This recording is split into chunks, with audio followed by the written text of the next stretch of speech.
یہی انبیاء کو یقین ہوتا ہے کہ ہمارا کام راستے پہ آنا ہے، ہمارا کام راستے پہ قدم رکھنا ہے.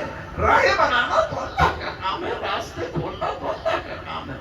آپ نے اپنا کام کر دیا اور اسی لمحے اللہ نے راستے بنا دیے. کہ ابو جہل نے دیکھا کہ آج محمد صلی اللہ علیہ وسلم بڑے مقبول. اچھا اس وقت تو خود تھے، لیکن وہاں یہ پریشانی تھی نا کہ کیسے. تو اس نے چہرہ بھاپ لیا، آیا کہنے لگا کیا بات ہے. آپ حتیم سے ٹیک لگا کر بیٹھ گئے تھے اور سوچ رہے تھے کہ کیا پلان کیا جائے، کیا پروگرام کیا جائے. اتنی دیر میں ابو جہل خود آ گیا. کہنے لگا کیا بات ہے. اور آج ابو جہل کا بھی موڈ پتہ نہیں کیسا تھا. اچھا کہنے لگا بھتیجے، صرف مذاق اڑانا چاہتا تھا. بھتیجے کیا بات ہے، آج بڑے خاموش ہو، آج کچھ نہیں کر رہے، کیا کوئی نئی بات آئی ہے. اس نے استہزاء کیا، کیا کوئی نئی بات آئی ہے. بس یہی سے وہ راستہ نکل گیا. آپ نے کہا ہاں نئی بات، اور ایسی نئی بات ہے کہ تم سن کے دنگ رہ جاؤ گے. تو اس نے کہا کہ کیا بات ہے بتاؤ مجھے. تو آپ نے صرف اتنا ہی بتایا تھا کہ میں نے عشاء کی نماز یہاں پڑھی تھی اور فجر کی نماز بیت المقدس میں پڑھ کر آ رہا ہوں. اتنا سننا تھا کہ اس میں زوردار ہنسی آئی، لیکن اس نے اپنا قابو کیا اور وہ سمجھ گیا کہ اب بہت اچھا موقع ہے. اب یہ جو ہم ان پر الزام لگاتے ہیں کہ یہ مجنون ہیں، یہ دیوانے ہیں، ثم معاذ اللہ، اب تو کوئی مشکل ہی نہیں ہے اس الزام کو بتانے کی. اور اس نے فوراً سوچا کہ اور کہا کہ اے محمد مجھے بتاؤ گے. جب اچھا مجھے بتا دیں تو کہ میں سب کو بلا دوں. یعنی وہ جو تھا نا کہ کیسے وہ خود اس نے سب کو بلا دوں. اور آپ نے کہا کہ ہاں سب کو بلا دو، ہاں سب کے ساتھ. تو اس نے خود ہی پورے مجمع کو جمع کر دیا. یعنی جو مشکل تھی کہ کیسے، وہ کام اللہ نے کر دیا. اور اب ابو جہل بڑا آگے بڑھ کر کہنے لگا ہاں کہو نا، ہاں بتاؤ نا جو تم مجھے. اور اللہ کے رسول بالکل بے خوف ہو کر پوری بات بتا دی اور کہہ دیا کہ میں راتوں رات بیت المقدس گیا ہوں اور صبح واپس آ گیا. بس اتنا سننا تھا کہ ایک طوفان بدتمیزی کھڑا ہو گیا، ایک ہنگامہ، ایک شور، ایک برا بھلا، ایک کو.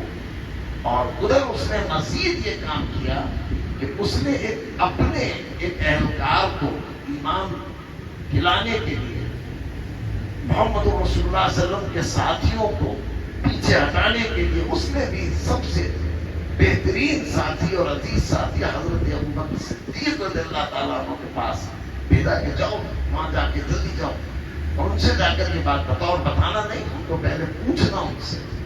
تو وہ ویسے ہی گیا، اس نے پوچھا کہ یہ بتائیے کہ اگر کوئی شخص یہ کہے کہ میں راتوں رات بیت المقدس گیا تھا اور ابھی آیا ہوں، تو اس کی عقل اور اس کے ذہن اور اس کے خیال کے حوالے سے آپ کا کیا تبصرہ ہوگا. تو جو تبصرہ ہو سکتا ہے وہی تبصرہ حضرت ابوبکر صدیق نے کر دیا. جو بات ہو سکتی ہے، جو بات کہی جا سکتی تھی، وہی سب کچھ کہہ دیا.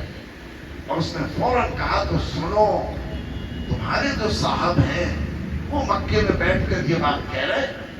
یہ ہوتا ہے کہ اسی لمحے جیسے ہی آپ نے یہ بات سنی، آپ نے کہا اچھا کون کہہ رہا ہے؟ محمد صلی اللہ علیہ وسلم کہہ رہے ہیں. تو میں سب سے پہلے تصدیق کرنے والا ہوں کہ وہ بالکل درست کہہ رہے ہیں. اور پھر اس کی دلیل بھی دی کہ تم بھی بڑے احمد پر بے وقوف، تم مجھ سے پوچھنے آئے ہو، مجھ سے دلیل لینے آئے ہو. اگر میں یہ یقین رکھتا ہوں کہ ایک فرشتہ آسمان سے آتا ہے چشم زدن میں اور اللہ کا پیغام دے کر واپس چلا جاتا ہے، تو یہ کیا ممکن ہے جو رب فرشتہ بھیجتا ہے وہ رب محمد صلی اللہ علیہ وسلم کو کیوں نہیں لے کے جا سکتا اور کیوں نہیں لا سکتا. اور پھر مکے میں پہنچے اور وہ جو شور مچ رہا تھا اس کے اندر جا کر خود بھی ساتھ دیا اور کھڑے ہوئے. اور اس وقت نبی اکرم صلی اللہ علیہ وسلم نے آپ کو صدیق اکبر کا لقب عطا کیا، سب سے بڑے صدیق. اور پھر